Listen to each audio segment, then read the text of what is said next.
Hi again everybody. Today we're completing the Swash and Cyclic setup wizard for the Skookum Robotics SK720. This is the second setup wizard out of 4, so if you haven't completed the initial yet, you'll have to go back and do that one first. Our Protos 500 has the SK720 mounted under the main gear.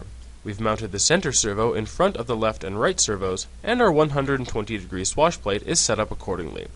Our SK720 has the servo bus mounted left for easy access to the USB port and servo bus. We start off in the swash plate tab in the offline setup values section of the interface. Our first step is to select the type of swash plate we're using. The diagrams for each type should help you figure out which type of swash plate you have if you're not sure. On our heli, we're using a 120-degree swash that can be set with the center servo either in front or behind the left and right servos. In this footage, the arrow points out the center servo. It can be positioned either in front or behind the left and right servos. On our heli, it's positioned in front. Our arrow now points out the right servo, moving in the opposite direction to the center servo when applying positive, then negative aileron. We can now see our left servo, also positioned behind the center servo. When changing the collective stick position, all of the servos move in conjunction.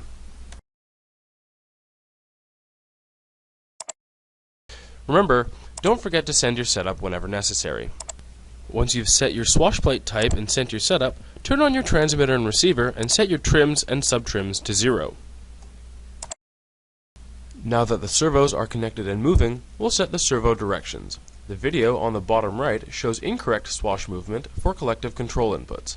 If your swash plate doesn't move properly, you'll need to reverse the servo or servos that are moving in the wrong direction by clicking the corresponding rev box.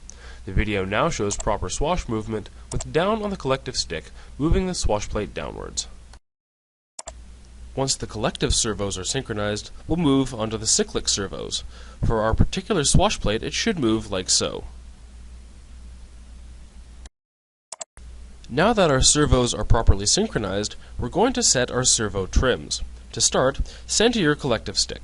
Next, adjust the servo trims so your servo arms are at 90 degrees to their linkages, like so.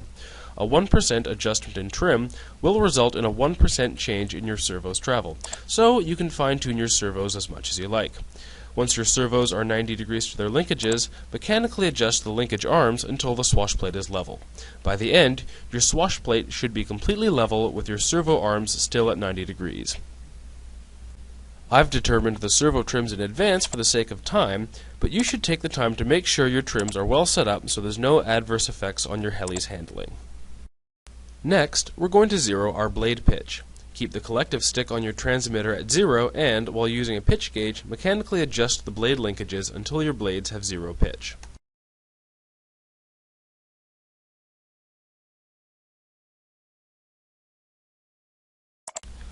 Now that we've centered our blades, we're going to adjust the collective pitch range.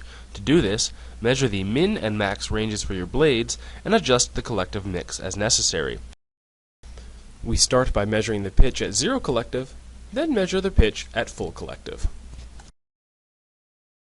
A range of 12 degrees plus or minus is ideal, but you can adjust the pitch to a value that suits your preferences. Our blades show a range of around 14 degrees on either side, so we're going to reduce the collective pitch mix to bring that number to around 12 degrees plus or minus. Once you've set the collective pitch range, it's time to adjust the cyclic pitch. Align one blade over the boom as displayed on the diagram. Next, press the Hold Max Cyclic button to hold the blades at their max cyclic pitch. Using the pitch gauge and the aileron mixing field, adjust the mixing until your max cyclic pitch is around 10 degrees. If you can't get 10 degrees, increase your servo travel.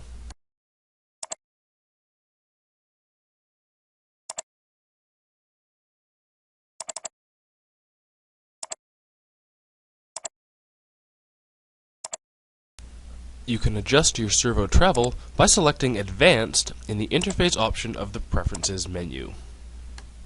After step 17, you might need to manually reconnect your unit to your PC. Moving on to control rates, you can adjust the responsiveness of your helicopter by adjusting the highlighted slider up or down. Moving the slider right makes your helicopter more responsive by increasing the control rate, while moving it left slows the heli's responses. It's important to note that changing your servo travels or swash mix does not change the responsiveness of your heli. I've set my control rate to 120 degrees per second. This means that the heli will complete a third of a full roll in 1 second. Next in the setup is gains. You can choose which channel on your transmitter controls the gains by selecting an option in the highlighted menu. Once you've selected a channel, the blue bar above the Cyclic 1 and 2 tabs indicates which bank of settings is controlled by each switch position. The gain level for each bank is set by the endpoints, or ATVs, on your transmitter. The interface indicates gain adjustments in real time.